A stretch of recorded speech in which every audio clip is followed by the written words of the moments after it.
Welcome back to the WatchTower podcast, the film review podcast on the Towercast Network by cinema lovers. That's right. For cinema lovers. Sponsored by who, though? I'll tell us. Anchor. By Aaron and George's. We are still sponsored by Anchor. You're right. We are. Our main sponsor. Our main sponsor is Aaron and George's Film Cafe. We're live from the Film Cafe tonight. Thank you to Rebecca and Doug, as per usual. This Cafe de Olla, I needed to get my fix since we didn't come last month. We did. Somebody got Yeah. We got you. So, I need to come get my fix. We missed you guys last month because we were at the Las Cruces International Film Festival. That's right. I can't say we were too sad out there because we got to interview some great guests for the podcast, and some of those episodes are out. So check those out. We got to talk to Giancarlo Esposito, Kevin Reynolds, Gaius Charles. I mean, just a bunch of people that were really, really cool to talk to. So check that out. It was a lot of fun. But we're back to Cafe for another episode of the WatchTower. I want to thank our guests back there for sticking around and as always, just giving us a lovely countdown beforehand. The A-team, really. The A-team, yeah, absolutely. I got to introduce my fellow co-host, Mr. Michael Lillo. I'm back. Ooh, I love you. Every month. Oh, that was a nice combination. Mr. John Eric Castro. Yes, I'm the one that picked today's movie. Absolutely. We're going to go into that. And I'm your humble film servant, Carlos de la Torre, giving you a writer directing perspective. And we got to thank our trucker boys in the background. Make sure we're sounding good. Isaac Jason Carranza and Mr. Austin Young. Check out the new podcast, The Trucker Boys. Yeah, the Trucker Boys. Now on Netflix. Yeah, always. Now, this is an episode that's been in the works for how long, buddy? Hey, I gotta go, so we're gonna have to cancel this episode. All So right. we have this bit on the podcast that literally since we started the podcast, I think, right? It's a bit for them, not for me.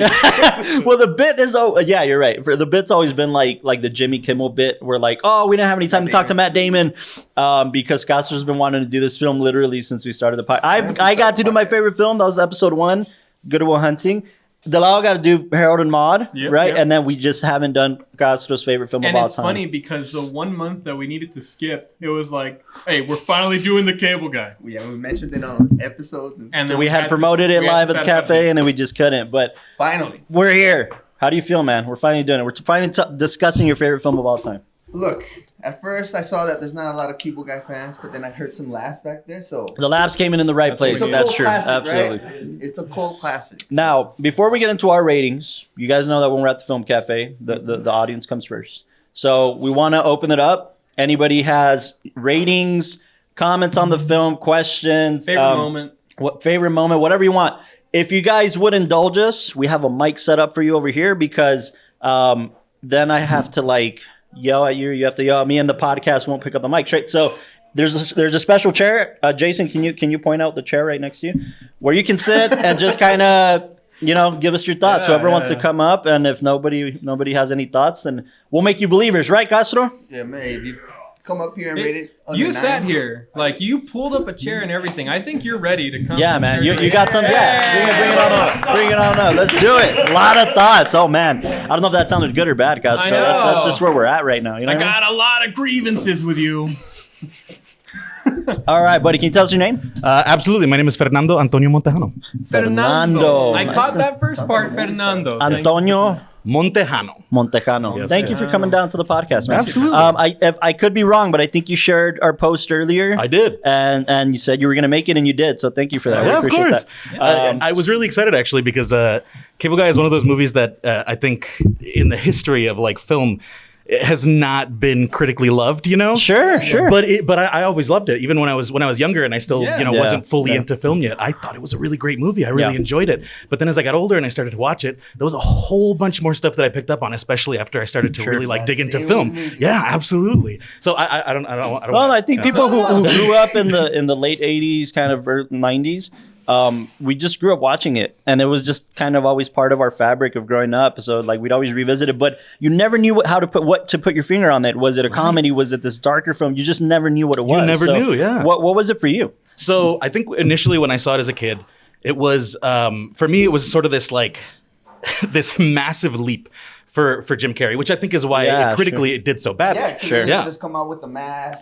Yeah, 94 was a big year for him. Ace Ventura, The Mask. No, it was just those two. No, there was another one. There was you had done the Riddler. Dumb and Dumber. That's what Dumb it was. and Dumber. Yes. Yeah. Oh yeah, Dumb and all Dumber three of was those right there in that yeah. year, and then immediately after that, I want to say. No. Before that, maybe 95, right? Was Liar Liar? I might be wrong. I think that might. Was Liar Liar? Yeah, this was 96. So yeah, this 96. Was right. Well, but right. 97 was also the Truman Show. Immediately after that was the Truman Show. Again, a more serious role. But you know what's interesting too? I was just talking to them about this. The Truman Show ends almost exactly the same as this movie does. It ends on that same note where everybody's sort of looking at the TV. The TV cuts off. The show is over, you know, and then they're all trying to figure out what to do. The difference, I think, is that they satirize this, right? So the person who's done watching TV picks up a book, and it's a very like comedic moment. Whereas you know, at the end of the Truman Show, it's just like, oh man, what's on next? But both characters though go through the same moment of nothing changes to a certain degree. I mean, even in the Truman Show, sure, he has this massive epiphany, realizes what's going on, and then he still goes on and says the famous line, right? So things kind of just keep going for these characters. Their perspective doesn't really change. You just keep doing what they're doing. But what if you'd give it this film a rating? What would it be? 1 to 10. I think for me, I'd probably give it like an 8.5.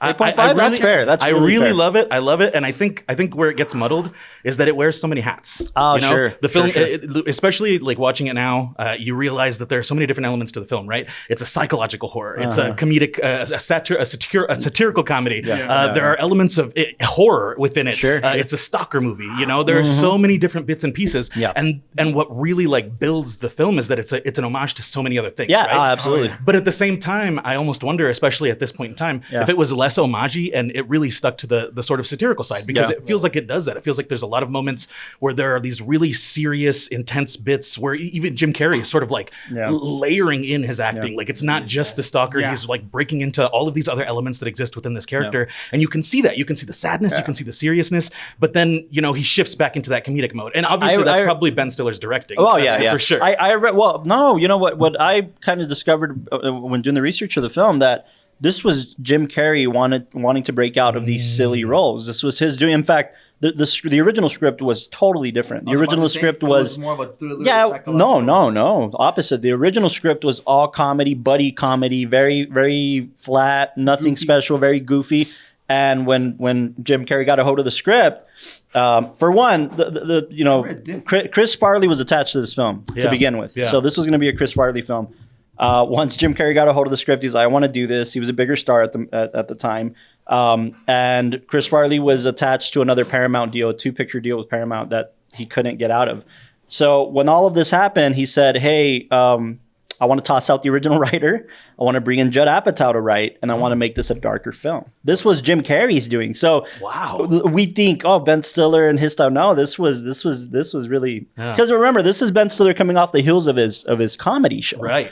You know, so the Ben Stiller show, so the skit comedy show. So he wasn't quite at Walter Mitty yet, right? But Jim Carrey was like, I don't want to be typecast. People are going to get bored of this stuff. Let's just really do something special and something darker.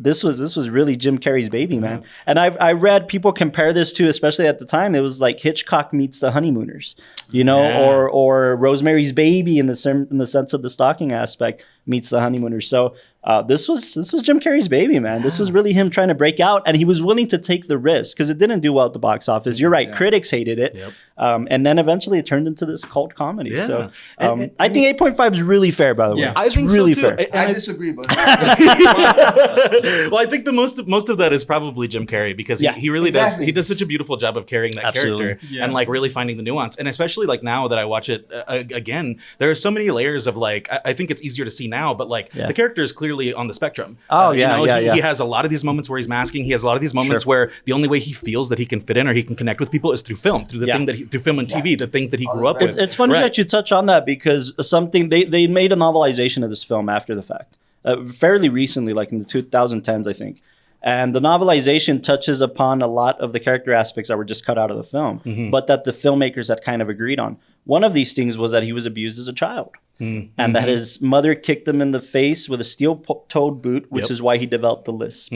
So when he gets punched again, it reverts back to him like, oh, And he so even mentions that, yeah, too. the mom and stuff like that. So it could very well be just this childhood trauma that eventually developed into absolutely. into something, right? Yeah. But it's so weird how it ends on such like a serious, like out of all these weird, goofy like comments and then like homages to like TV shows and everything, that he ends like, like I have to kill the babysitter or something like that. No, someone has to kill Someone the has kid. to kill the So that being babysitter. him, So like someone has I to thought be the that was a villain. really smart line though, because not only is he referring to the television, I'm almost positive it's another homage to the.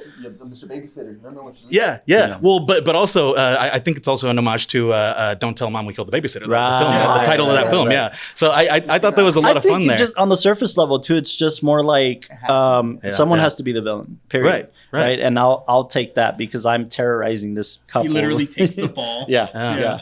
But I think for him too, it's also that like it's that emotional connection to that trauma that like because he even states it right before he jumps off. Right, he's like, no, I have to save these kids. I have to save all these children who are being held like captive by TV. I read that it goes That's super pretty- deep, Yeah. man. And it's I read that he even goes into a place where when they wrote the script, Judd Apatow, that Jim Carrey was hellbent on Chip dying. This character needs to die. He has to die. My character has to die. And Judd was like, the studio it's not going to let us do that. They didn't even know how to market this film. That's why it bombed. Yeah. They didn't put a big promotional kind of campaign behind it. So Jim Carrey was like, no, he has to be like this spiritual. There has to be this spiritual kind of death, this passing, so that it's punchier for when he destroys the TV. But they didn't let him do it. That's why he lived. And Very clearly, and then he continues the cycle. At the very end, the very last lines are the same lines that were repeated with the other guy. I can't remember his name, but with Matthew Broderick's character, yeah.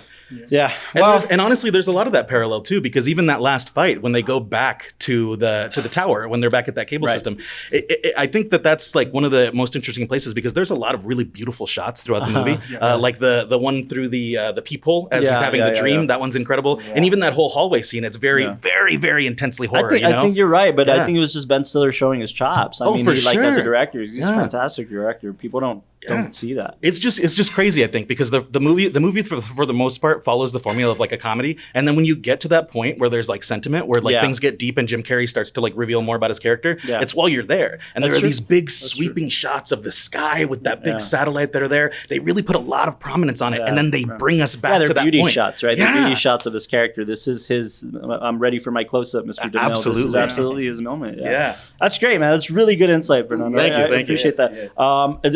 We want to open it up to other people, so we want to keep talking to you, man. But 8.5 is a fair rating. Yeah, I was gonna go along the same lines as far as that I think rating. so. I was gonna hit like the 8, a little lower, but 8.5 we'll get there. But Fernando, thank you for Fernando. Thank you so much. Thank you guys. Thank you for having me. And by the way, man, keep chiming in. We're still here. But anybody else have any other comment? Yeah, David, I'm looking at you, man. I know you got something. Come on. There we go.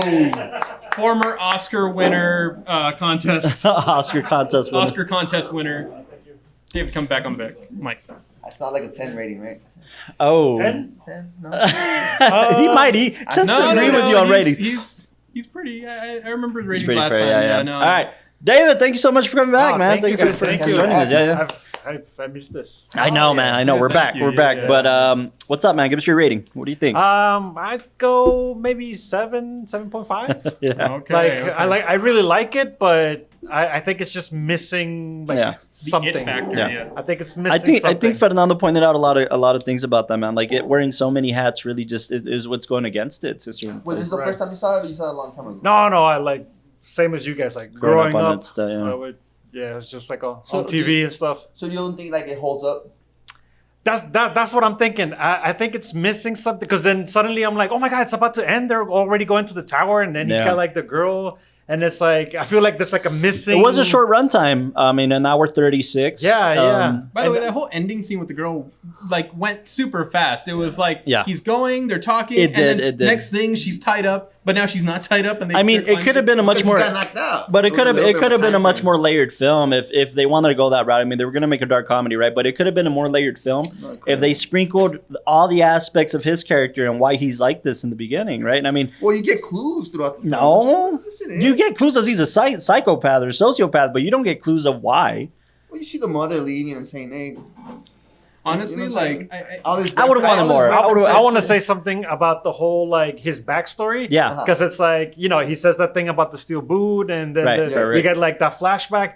But then I don't know. I kind of don't trust him, so I'm like, That's true. He's an unreliable narrator, yeah, right? He's an exactly. And then unreliable- yeah. everything he says is like from a show, Yeah, from a yeah, movie. yeah. So I'm like, maybe But, he's but like. that's the question, though. Is that his pure moment as an individual, as a human, or is it another film that he's referencing? Is it another Yeah. TV show? Yeah. That's and how he then- grew up, just through references of But that's what he's saying. I don't trust this guy. Why should I trust that his mom beat him with a whatever? Like I don't trust even with anything the, he says. even right? with I the see where you're list, coming from. I Yeah. feel like. he could shift Like, wherever he wants. Yeah, like I He's even just- feel like the lisp is like isn't real. Like he Oh just puts man, it that's on. interesting. And then even That's interesting. you see a lot of those elements Really? like in the Yeah. like in the battle scene when they're like in the arena Yeah. and all that, and he's like complaining like that he has dirt in his eyes, and then you see the other character like, I don't trust you, and he's like, oh okay, so we're gonna play that game. Yeah. Like you kind of I see where past you're the coming mirage. from. Like Yeah, yeah. And think about the party scene or the karaoke scene. All these preferred customers, they seem like people who can be bamboozled very easily. sure, like the for only sure. people That's that he all, like, can connect with, the like are old people, that yeah. like get scammed by telemarketers. Exactly. Or free cable. I gotta go. Who goes to their cable guy's party? Yeah. My dad. Okay, well, maybe he's being bamboozled, For buddy. me, I don't like know. that's one of the most Yeah. interesting or iconic scenes was like the karaoke. Yeah. Yeah. But then I'm so fascinated, but just like the freaks. I mean, Yeah. it's just like, Yeah. who are these guys? Yeah. Yeah. It's true. Yeah, It's I true. love that. By the way, I was seeing that one of the cop that comes to arrest him. He was He's the- one. He's at the Exactly. party. You know? Yeah. It's It weird could- because his connections, right? well, I mean, it seems too. comedic, right? Yeah. Like, I mean, he has like these old people, and then he has these young people, and then he has like Yeah. the cop and all The that. one hot And- girl at the party and- just you just only- planted it for seems super this guy. comedic, but then like Yeah. you said, those dark elements, like Yeah. he knows everybody. Yeah, Even like the yeah, yeah. guard who brought him out, Yeah. or the other guy out.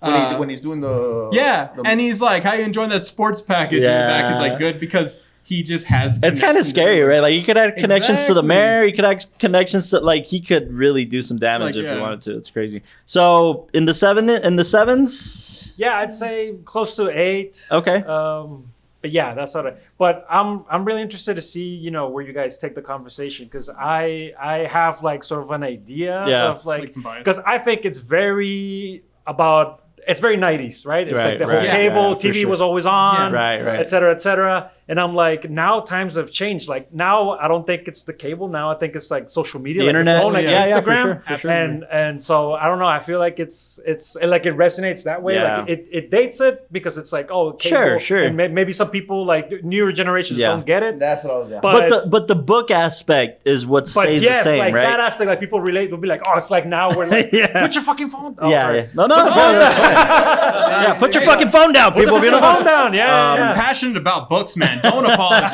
Exactly. no, it's Yeah, great. yeah. No, I think we'll take it there. But before we do, first of all, I'll give it up for David because David! Oh, Repeat guest. anybody else have anything to say about the cable guy? Anyone. Any comments? Any questions? Any whatever? And if Don't not, worry, we we'll will jump wait. into it. We'll just keep looking over at that section. And if not, we'll just no, it's not live. Yeah. We'll There you give go, another exactly. 5 minutes This to guy make your way knows. over. No, but if nobody else has, If we need a red carpet rolled out so you feel more comfortable rolling over, we will make that happen. No, it's anybody, no. no? All right, well, Jason. Yeah, Jason, thoughts, man? You like dark comedy? You are a dark comedy. Your am. life is a dark comedy. I am. I know. Like- He's wearing an exorcist hat. If you don't see him on camera, he's like And all black. I barely noticed that. Wait, he brought out the good black shirt today. I did. yeah. This one doesn't have any holes. in it. Hey, his hat says brain dead on the side. Oh, as well. jeez, there we go. Oh, What's my. up? What's up? What's up, man? What But, do you uh, think about this? You've seen this. I have. Well, it's been a while since I've seen it, and like he was mentioning, it kind of dates itself because Yeah. unless you watch TV and know these characters he's talking about, Yeah. you're not gonna Yeah, get sure, it. yeah. It's gonna be like what is Even then, those references were they're a little by the dated way. too. Yeah. Yeah. You're talking about. Hey, it's a '90s movies. God damn it. But he's talking about like That's characters not from a like bad thing. 70s. It's just Oh, yeah. it's not a bad thing at all. It's just No. it's you're right. People nowadays He gonna learned watch the this film. facts They're of not gonna, life through the through the facts of life. Yeah, like how many people are gonna like if you got someone off the street, they wouldn't know what the hell he's Yeah, talking Can you get 'em actually? or like anybody 21 and younger are not gonna know a single reference. Yeah. of Not at what all. this is. But I was True. mentioning earlier, like, he has a lot of mannerisms that remind me of the Riddler. Obviously, it's the same guy. That movie came out right before this one. So that makes sense now. Before Batman Forever came out Yeah, right before this one. like remember the part where they put that thing to their head and they're like that kind of reference. That But those are reminded the me of that. characters he was looking to play, right? When I was watching it, I was Yeah. like, Yeah. I feel like there was a lot of carryover from the Riddler. Yeah. Yeah. That part where he punches the door and he's like, "Ow!" and then he did the same thing Yeah, when he yeah. punched the guy in as the Riddler. Yeah. I think there were a lot of homages to other Jim Carrey movies, though. Yeah, sure. Like, there were a lot of moments. We were even talking about how like the satellite shot is the poster for Eternal Sunshine. Yeah. And that movie hadn't even been conceived Oh, yet. wow. Like he was like, it's the is this an homage? I was like, no, dude, I think the poster got it from these guys at this point, right? It's the exact same shot. The same composition, the two characters looking at each other, laying down on the thing. It's the same It's thing. the exact same. That is true. This movie transcends time, Castro. I'm There you go. telling you, No, dude. but what did you think? Timeless. What seeing it now? What's your perspective on the film? Seeing it now, I would probably give it about 7.5. 7.5. 7.5. Fair. It's not bad. It's just like That's just where it's at. it's where it's at. Like, Like not like your cable guy?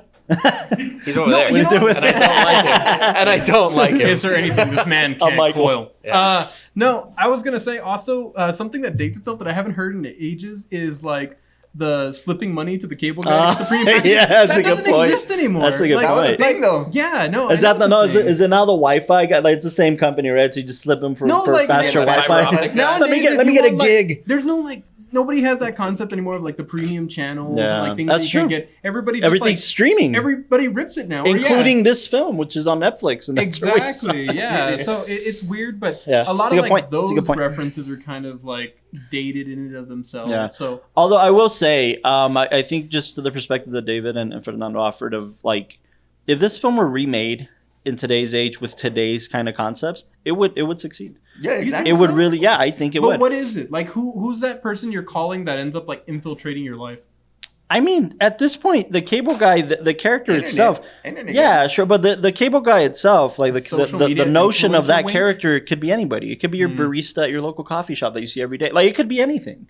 I don't think it necessarily has to be. No, but I know what he's saying. Like the barista still, like you gotta go get the coffee. Like No, this but guy I mean, is in there's your home. yeah, because Yeah, there was that I whole mean- thing of like like if I slip a couple of bills, this guy will help me out more. I mean, I feel like nobody really is that loyal to anybody now. Well, like, that's or true. that dependent. Even like the internet people, like they'll say like, oh, we'll just mail you the box and then you Yeah. install it. Like, Right, I mean, it's so that's true. disconnected That's true. now. You know, That's a good point. That's darn true. Yeah. kids. But I think the principle's the same. I think Okay. I think if you feed it into today's kind of outlets of how people consume media, it's the same. Honestly, thing. I would have loved Agreed. to have seen this movie take a sharper turn in one like genre direction Well, because I that's feel for sure. like a lot of the darker elements could have came out. So you wanted it just to be a psychological thriller and not a comedy? Hold No, on. I think that's what happened. Before we get Don't there, hurt me. 7.5. Austin, what's your rating? And then we'll get into ratings and talk about what we wanted to happen. Gosh, I need you to make me a promise. Oh Bro, I'm gonna my, tackle you already. I need you to promise that you're not going to walk out. oh my gosh, Bro. Oh, He's dear gonna do Lord. that throw whole like something. thing where he's You're gonna kicking the throw dirt something? behind. For sure, I'm gonna throw something. 7.2. 7.2. Don't fuck with that. Bro, I saw you laughing the whole film. But that's not what it's funny, about. but that's not the point. That's not That's the what it's point. about, bro. Oh my gosh, what did we watch recently? The Will Ferrell skating movie. It's not even funny. See? You gotta- Blades of Blades of Glory. Blades of Blades of Glory. Glory is hilarious, dude. Doesn't mean it's a fucking, 9. Masterpiece? No. God damn, man. Anyways, okay, 7.2. Why, Austin? Yeah, I think it's what everybody's touched on. It's just, doesn't know what it wants to be. Quite. But that's the beauty of it. Hey, That's the beauty of it. Why? Because we're inside the character's brain, Castor, and he doesn't know what he wants to be. No, that's the whole Get thing. deep with me. That's the whole thing about why they brought Jim Carrey. Instead of being a psychological thriller and showing people about, mental illness and, the dark side of, human nature. Yeah. Through comedy, you're able to, to have people understand what it is instead of just being a dark I think they would have gotten to a better place if they wouldn't have gotten Judd Apatow as the writer. And by the way, he wasn't credited. This was wasn't? That's what I no. was There like, was what? way later. There was the guy who wrote the original script, Jay Holtz or something. They tossed the script aside. Judd came back to do the rewrites. The WGA didn't want another name attached. Okay. The writer was Lou Holtz. Lou Holtz. And they like literally he lost a battle, almost a court case with the WGA because Judd rewrote the entire script. But I think they would have succeeded. I mean, he had just done like heavyweights. I think. I mean, he wasn't even Judd yet. You know what I mean? So look, I'll tell you this. I saw it when I was little and I loved it. Yeah. Because I got introduced into there's a human condition to people. Some people are out there, and it did inform your taste in film. Your taste in film is very similar to. But what got me into it was the comedy. If it was just a dark, that's a good point. I would have been like, God damn, I'm not gonna watch this. Super unique. Yeah. It's super unique in the sense that it does blend in all these genres. I mean, Jim Carrey's performance. What do you mean all these genres? It's just comedy and psychological. No, it's a little more than that. I mean, but not necessarily in a bad way. Look, not necessarily in a bad way because. If we're gonna go there, Hitchcock blends dramas all the time. Okay. And that's not necessarily a bad thing, but he has more intention. Ben Stiller was a novice director, dude. He hadn't done a ton yet. He was barely directing features, getting into it. He didn't have a voice yet. He was literally being Chip. He was referencing other cinema in this cinema in the hopes that it would just turn into something. Right. But you can't do that. It has to be informed, right? Okay. So before we continue, ratings. I'm gonna stick with the 8.5. 8.5. I genuinely enjoyed it. This was your first time watching it. First time ever. watching it. Yeah. First time watching it. I thought it was super funny. I felt like all the jokes really did hit. They did land. They definitely landed. Yeah. I mean, there's sometimes. I think I find so much admiration for anybody who's able to write like good comedy movies because it's hard to write something and then just hope that it's all going to be funny. Yeah. But I think Jim Carrey just also has the sensibilities. Like he really knows how to deliver a performance that's going to like hit hard. And I have more to say about him, but 8.5 is where I'll stick it. Fair. Let me ask this, because this is one of those true movies that I think nobody else could have done it except Jim Carrey. Oh, absolutely. In this way, in this way, right? His comedic style, I'm with you. Very early, I started to see where Jim Carrey's performance carried so because much if it would have been Chris, like for instance, if it would have been Chris Farley. By the way, a bunch of people were up for this film. Adam Sandler was up for this film. I love Chris Farley, but I don't think he would have. He would have made a different film. He would have made a totally different picture. Yeah. No, and then even like I said, Adam Sandler. He wouldn't have done. I don't know, man. I don't know. That's an interesting one. I don't know because we see Punch Drunk Love and we see Spangler. We see Uncut Gems. Opinions, but they're wrong. Yeah. But that's when he was turning. Think about Big Daddy. Think about No, that's 2001. They were still slapstick comedies. Yeah. But again, this was the Carrey turning point. So why couldn't that have been the turning point for Sandler? This was the Carrey turning point. This film. No, for sure. Because the film immediately after again was Truman Show, right? Rating. Honest rating. Bro, this coffee's still hot. So. How many warm pickles do you get? Yeah. Listen. We've compared. Listen. We've compared a lot. Let me just say this: for the Christmas episode, we did. We tore it apart. We did Family Man. I even invited my. Then why didn't you rate it better? You know, when you had the chance. Brett, I'm sorry, man. I don't know what to say. Hey, you in the back. You also just tore that film apart. So no love. So listen, we reviewed a lot of great films in this podcast. Except Family Man. And I'm at a 7, Gaston. I'm at a 7. I'm a flat 7. Okay, first of all, because I know you're into story and plot, what was wrong with this plot? How much time you got? How much time we got? Listen. Wait. What time do you guys close tonight? Okay, he's right. We'll get in there. What's your rating? Is it a 10? Is it a dime? Of course. This is a dime for you. If I can give it an 11, I'll give it an 11, dude. Oh my god, really? It just How about a 12? Everything. Okay. Everything. The cameos, the people, that before cameos they were fun. famous. Yeah. Just everything. Owen Wilson's was fun. Just knowing that they're gonna work together. Jack Black, Yeah, I had forgotten that Jack Black was in this, dude. That was fun. Odenkirk and David. Bob Odenkirk, that's right. Yo, and Bob Odenkirk at that time was just heavily getting into directing. But he was also a writer, though. Yeah. Was that the same point in time when Odenkirk and what's the other guy, David Cross? David Cross. Yeah. When they were doing That's true. David Cross came out too. Yeah, you're right. I forgot what the name was. This is just Ben Stiller calling up all his buddies and being like, basically, I read somewhere that he just basically got everybody who he had on the Ben Stiller show was like, hey, I'm making a movie. You guys just kind of want to shift over here. Wow. So yeah, I give it a 10. You give it a 10. It's just give it a 10. Is that your personal 10 because it's your favorite film of all time? Because we've done this before. We're like, all right, yeah, it's my favorite film of all time. It's always going to be a 10 for me. But as a contribution to cinema, what is it? Does your rating stay the same? Absolutely. Okay. It does the whole blending thing, and I think it does it really well. Yeah. Okay.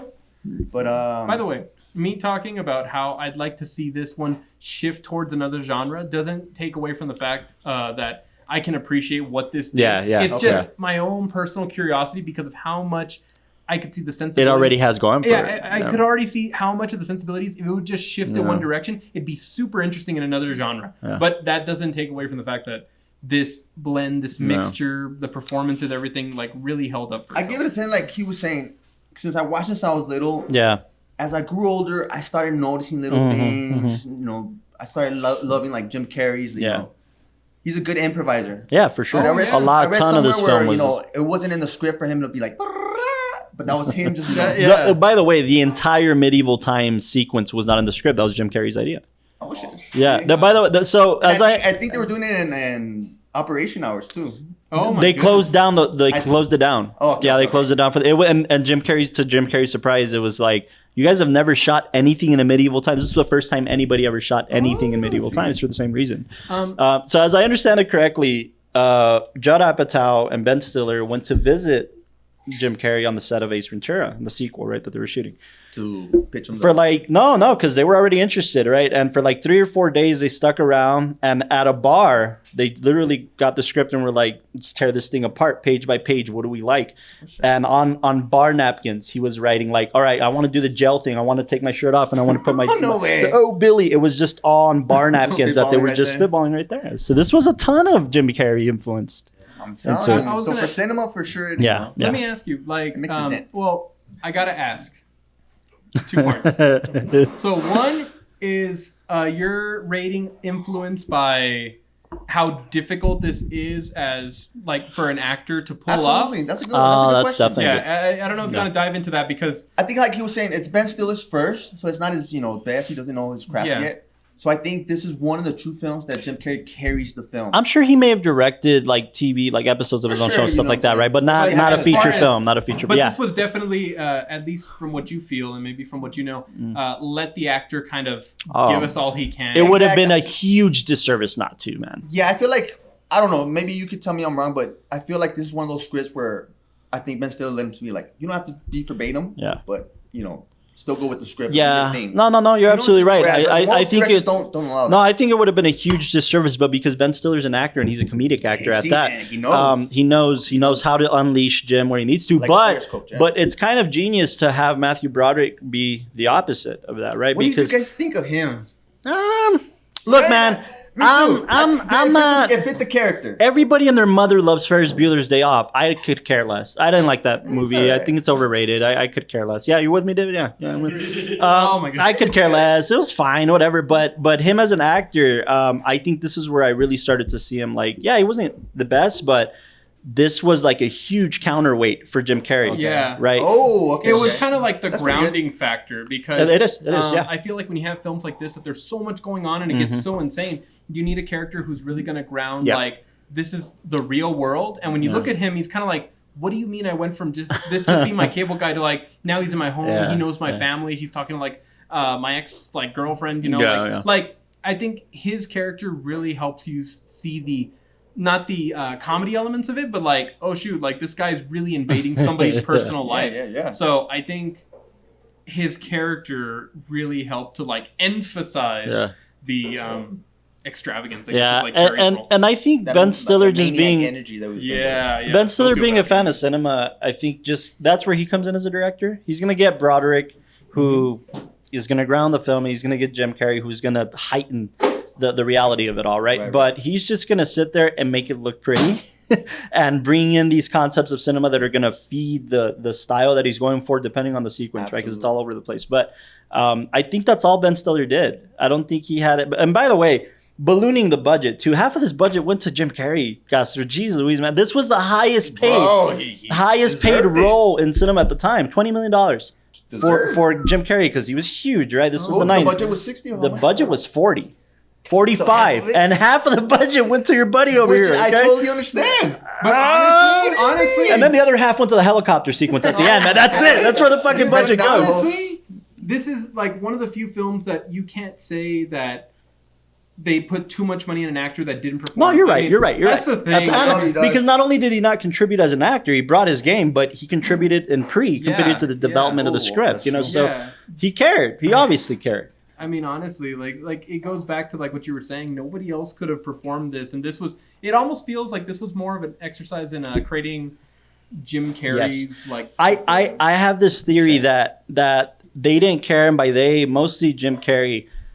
They didn't care if this thing was gonna flop, which is why they're gonna put the money they're gonna put into it. It was if it was gonna flop, the critics were gonna tear it apart.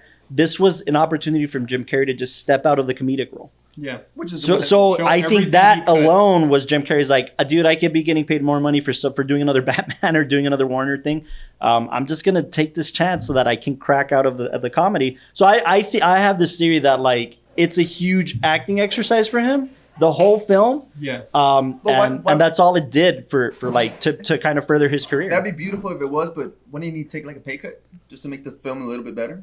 He was at the top of his fame at that point, right? He said all this stuff where Well, I mean, that's not him. That's a dude. I read a story that Jim Carrey.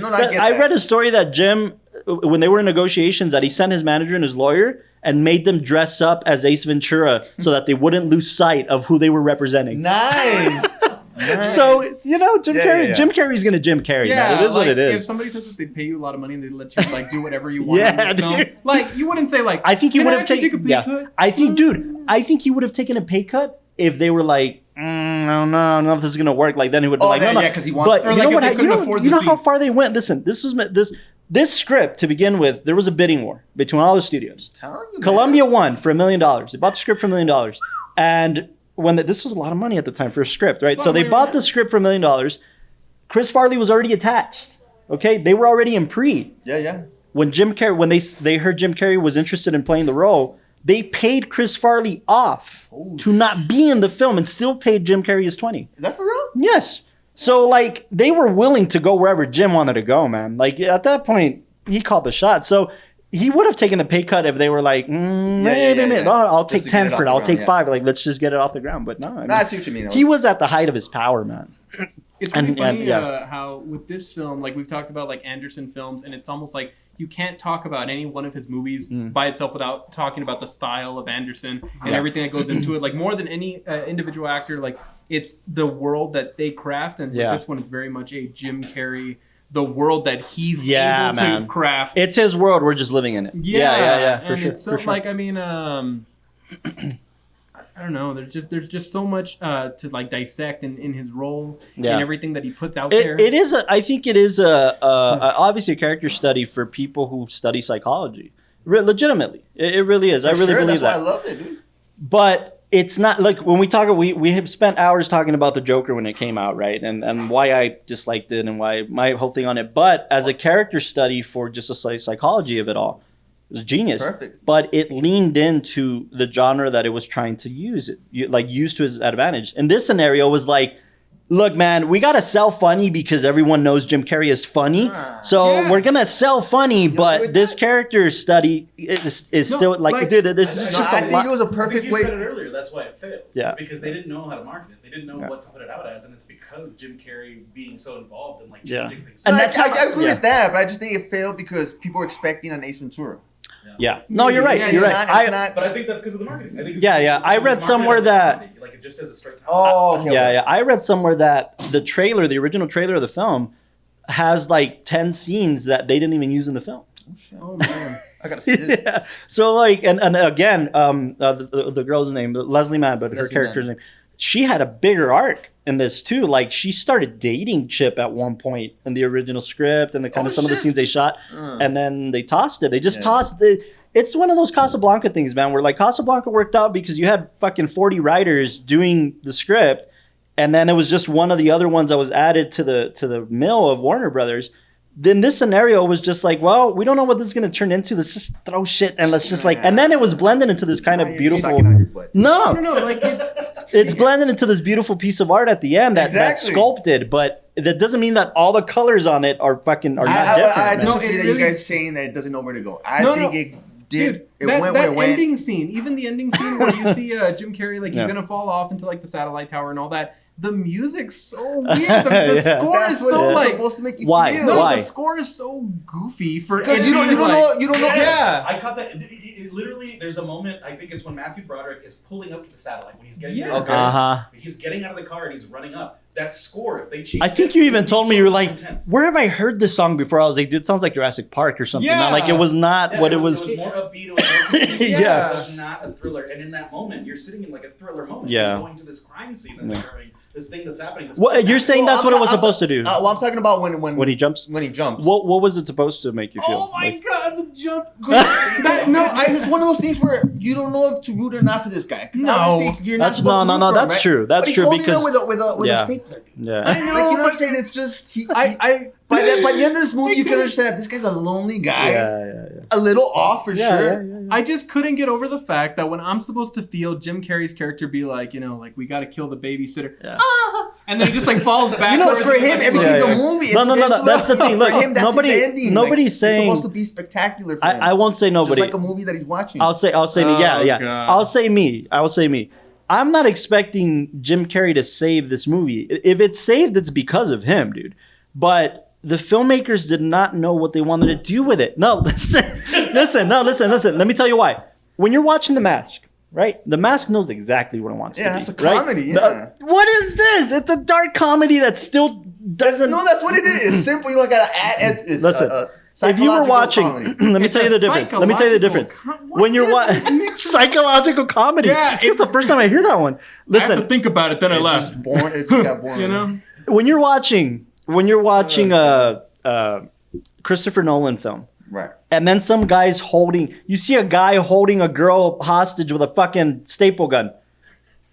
What are you gonna think? psychological comedy. Exactly. That's my point. But if I saw that in The Mask, Nah. I know it belongs there. Yeah. It's great. Nah, I disagree. I almost expected Respectfully Chip. and ungratefully- I expected Chip to pull out a gun and then the bang thing to come out at some Even better. God. You know what it should have been? okay. I would have had the exact same emotional weight if he had pulled out a TV remote and held it up to her head. Oh, exactly. That's good. That's the whole You see, thing. that's the whole good. thing. Holding That's the good. power button like There would have been foreshadowing for that from the beginning. That's- Yeah. With the TV Yeah. remote all fancy. and Like, stuff. I'll power her off it's right weird, now. man. It's good. It's good in its intention. Like it's good and Everything it's like he's doing is part of a movie. That's why Yeah. you guys don't understand. Oh, Mama's part of a movie. Yeah. So there's one element of the film that I think I was really trying to dissect this time around. Like as I was watching it, there was something that I think was like really interesting, and I was trying to figure out exactly what it was. Because, Okay. You know, it's the one element that's throughout the entire. Would you film. like to share that question on the mic? Yeah, that's true. Yeah. Yeah. Absolutely. I'm trying to figure out which part you Round 2. round 2 for Fernando. Hey everybody, Fernando back again. It's nice to be here. Three guys, Okay. one hat. Let's So, go. do you have a Pixel by the way? Yes. Nice, so do I. I've got 2 of them. Bam. Google Phones. Sponsor. Um, Okay. okay. What's up, man? So the element that I was thinking of, the one that I was really thinking about, because I hadn't seen this movie in a while. So when I saw that you guys were playing it, I really wanted to sort of take in this one bit about it. And it's the element that carries throughout the entire film. And then at the end, there's sort of like a real actual reason for it to be there, but there's a lot of parallels with different moments in the film, and I think that's intentional. But I almost wonder if you guys thought it was done well or not. The trial. Yeah. The murder I trial was that's hoping happening somebody in was the going to background. bring. I was going to bring it up at the end if we weren't going to yeah. discuss it, but Because some part of me thinks it's supposed to be a reflection of what's happening. You know, it's Yeah. obviously because there are moments where like something is occurring within the actual personal relationship that's happening with Jim Carrey and Matthew Broderick. that's one. Yeah. That's one aspect of it, Yes. right? There's 2 other aspects that people either dismiss easily. And I don't know if this is what you were getting to, Fernando, but one of the theories that's out there is that this guy, because of how much he loves TV and characters, was the guy that actually murdered one of the twins, Jim Carrey's character. He actually murdered and framed the brother because the brother, he serviced him for cable and he was a dick to him. So you'd be surprised how what does he say? How shitty some customers are to me. Yeah, and then also like. And that's why he's keeping up with the trial. Like I hope they fry this guy because he did it. He has that power. We've discovered that this man has connections, right? Absolutely. So one of the theories out there is that Wow. he killed one of the twins Yeah. and framed the brother. And by the way, the recorded phone call, that's Jim Carrey's voice. That's not Ben Stiller's voice. I thought that was Ben. No, I thought it sounded off. It didn't sound it's like Jim Ben Stiller. Carrey's Yeah. voice. So that adds to the theory of like, God. that's what he used to frame him, and he's using all these elements. So that all these years again, that's interesting though, because if that's true, that adds a whole other element to Carrie as a character, because he's got a lisp. Yeah. Yes. And in the recording, he does not. There's no lisp whatsoever. Yeah. It's gone, right? And then when he gets punched, and so that makes you think too, because if like David said, if the story about him and his mom and getting hit is a lie, then when he gets punched, that moment when he fakes having the lisp gone and then brings it back again, that's just for dramatic effect. But it makes sense because that's the character. It adds to the fact that just on the notion of mental health, he could be schizophrenic. He could be bipolar, or multiple personality disorder, right? So it could be a ton of this stuff. Absolutely, it's insane. Also, I think, and imagine it without the comedy. Oh my god! No, in any other scene where you see him get hit or anybody get hit, even Matthew Broderick. Yeah, even when you see like his character get hit or get slashed and all that, he's like, "Hey, dude, it's not funny. Like this hurts, or like he's in pain." But when you see Carrie get hit or anything, anytime, it's these dramatic moments which make you think like, oh, is he actually hurt? And then like he's like, I'm not buying it, and it's like, okay, so you're gonna. I think a ton of that too is just like his physical comedy, right? Like Jim Carrey. I think that's also kind of showing to the fact that like everything for him is just replaying a scene on TV. You know? Exactly. When somebody gets hit, like that's why not only I think the surface level for me is the trial is going to be this moment leading up to the end, right? Mm-hmm. We're all watching the TV and we're all waiting for this moment, and this is where it's going to cut off, right? That's the surface level. But if I bought into how much of a sociopath this guy is, I'm gonna buy into like he fucking murdered that guy. As soon as you said that, I started thinking about it, and I was like, that actually makes a whole lot of sense. I think the only thing is that maybe within all of the changes that were being made, they didn't think enough to add those little clues, and they're there for sure. Like now that you like when I think about it, as you're saying it, and you go back for sure. There's a lot of little clues, but they don't hint at it like strongly enough. Like but it's not what the film is. Like everybody thinks it's a plot device to set up for the end, where everybody's watching the TV. Mm-hmm. This is where we're gonna cut off the signal. Mm-hmm. It's a plot device at first, but if you buy into the theory that he's a fucking psychopath and he's a murderer, then you know. He also was responsible for the beating up Owen Wilson's character in the bathroom, and that immediately made TV. When he was trying to show The Office all the bad stuff that Matthew Broderick's character said, that was on like the screen and stuff like that. Like everything that goes on screen, even your ability to watch TV is controlled by him. So I mean, all that kind of stuff. I also think like he this was, as I understand it correctly, the twins were based on the Menendez brothers. The Menendez, this big case that was being followed at the time, right? Yeah. And that sense of family that he didn't have.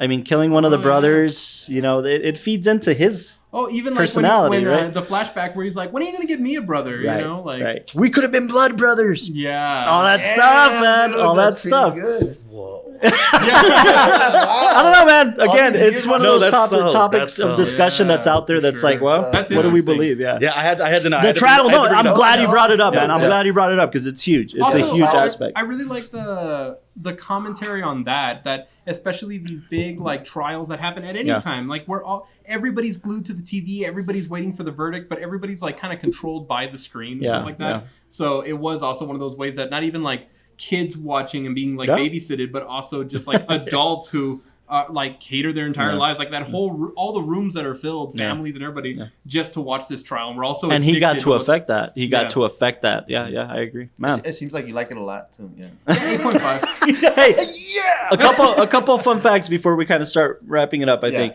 fun facts from what I think is your favorite scene of the whole film. Okay, I brought these for you, Gus. The basketball scene. Oh yeah, the basketball scene. Check. We're playing prison rules. So, as I understand it correctly, one of the fun facts that went pretty south, his stuntman, right? When they break the glass, when he does a slam dunk, his stuntman was like hanging on to the thing, the glass breaks. So typically in a film, especially in that era, you'll have pyrotechnics, little explosions to control what direction the glass goes, so you don't hurt the stuntman. Right. Well, the guys rigged it wrong. The pyrotechnic rigged it wrong. It went towards his face, and he got like cuts and stuff. Really? He got fired on the spot that day. The stuntman? No, the guy that rigged it. The pyro guy. Man, the pyro guy. Sucks. Like, hit in the face with so that actually happened on set. The other thing to note, Mr. Jim Carrey himself never dribbled a basketball. In his life. I knew that one for sure, dude. So that's insane. And he looked like So what they did was they just taught him hand gestures, and they put the ball's digital. It's CGI. No way, no, I swear, dude. Nah. I swear, the ball, not in the whole scene, but when he's like dribbling 2 balls at a time and stuff, that's digital. Like he didn't know how to dribble a ball, so they just taught him the gestures, and later in post, they added the basketball. You know what I love? Where's my intern? Real quick.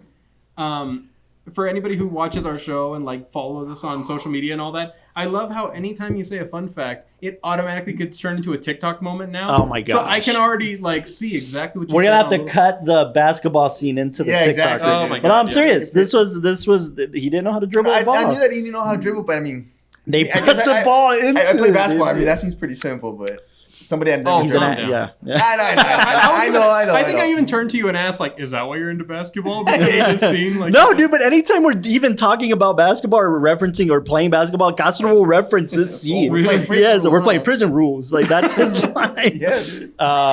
Anyways, those fun facts. But anyways, anybody else before we kind of wrap it up on our end? Anybody Did it change your ratings? No. One last Two thing hands, that I kind of just thinking about right now. Hey, When shut he's up. Lean into the mic, boy. hi, when he's talking about the internet, you know That came true. that all of it. That right came when he true. said the Mortal Kombat thing, I was In like, Vietnam, holy yeah. shit. It came true. Yeah. And then like email he sent, like, Yeah. you know, like The internet, cable, and your phone, I think he said, right? That it's all going to be one. Yeah. And it Or came like true. the whole like That's true, tab yeah. thing. I forgot what he said, but you could be watching like something on one channel and then like Oh, right. mud wrestling on the other one, Yeah, and all yeah. that kind of stuff, just opening tabs. Like It happened. Yeah.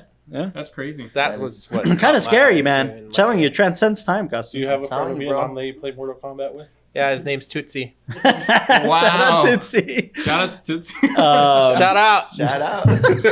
All the way in Hawaii. Yeah, that's interesting. You're right. It came true. So it changes to like a 9 point. No. Okay. it stays at an 8.5. Stays at an 8.5. Oh yeah. Anybody else? Any comments about the film? Any perspectives before we Thumbs wrap up, it? thumbs down. Thumbs up. Thumbs Thank you up. for- Thumbs How up. many warm Thank you. pickles will you give this film? Well, you went to 2. So. Oh man. Yeah, man. I think it is what it is. I think no, wait. what the hell? That's That's not not a your bad thing. You need to stop Wait. taking everything so personal, It is what Gus. it is. This film would have gone up for me if like I could have seen one scene where he's like coiling cable correctly. Like that would have made me really happy. It'd be like, yeah. Just as a grip. Yeah, he Um, just You know, yeah, that's true. Because when they're going through the attic, do you see the way he has the cable? yeah. Why it's- was he going it's to the attic, though? tangled? Just to spy on her. There's Hey, so no. much Like, what the fuck? That's video cable that's ruined right there. Yeah, it's all tangled. The you guys are all over the coax. place. It's coax. Anyways, I think I think for me, man, it goes up a little bit. 7.1. 7.2 the low. Oh, okay. A good old Because number two on again, this man, film. it will always raise my rating when it can create this, when it can create A topics dialogue of discussion, Absolutely. a dialogue on I the film. appreciate So that. yeah, it goes up at that point. You're staying the same? Yeah, 8.5. 0.5. I honestly feel like this film did a. It's really interesting. I wanna kind of look at it more because I think I kind of want to see it again. So no for all when the guys saying. oh wow. When any film becomes like a cult classic and people can like watch it but then watch it way later and see Yeah. so many nuanced elements, I think. And by the way, it that's launched impressive, you know? professionally. It launched Judd Apatow. It launched Jim Carrey in a direction where he wanted to Jack head. Black. It launched Ben Stiller. It launched Jack Black. Like in the directions that they wanted to head. Tenacious D was on the making. Yeah. Kyle Gass. No, Tenacious D was already a band, but Kyle Gass. Yeah. the guy with the Oh book. my That God. was great. By the way, I want to say that what's kind of interesting is the only other time that I've really heard about this relationship. I mean, I know there's plenty of examples, but the most recent one of a relationship between a director and a really big actor like carrying a film Ari Aster. is I was gonna say Beau's was Afraid. Beau's Afraid Yeah.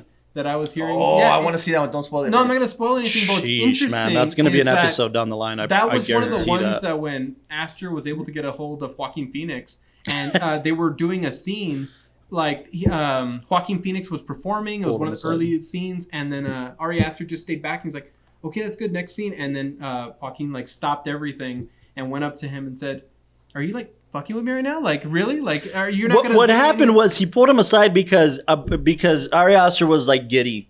Yeah. Of Joaquin Phoenix like doing what he does, right? Yeah. And he was so giddy and happy that he was like to his AD or whatever, like shit, fucking Alex. And Joaquin notices and he pulls him aside and he says, "When the fuck are you gonna start directing?"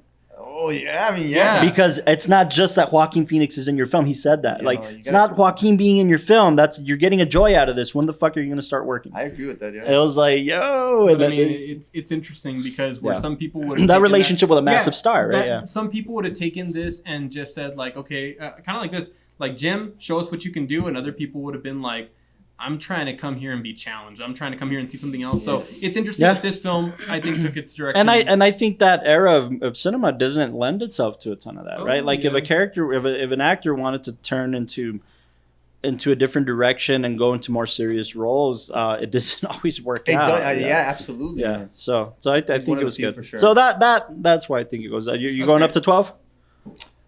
Yeah, I'm going up to like 12.5 for sure. 12.5. That was great. But yeah, man, I think go watch The Cable Guy. It's definitely. Hey. Emphasize it a little Gee, bit more. Louis. Like, Go watch it. The Cable It'll Guy. change. It'll change your life. There we go. It'll change your life. Change your ass. And we I- finally I got the can't- episode done. I think. Yeah, we finally did The Cable Guy, There guys. So we give it up for The go. Cable Guy. Everybody laughed. It was fun. It's been a joke for 40 plus episodes. Everybody By the way- wang, everybody You chunged. gonna tell me You know. the camera on?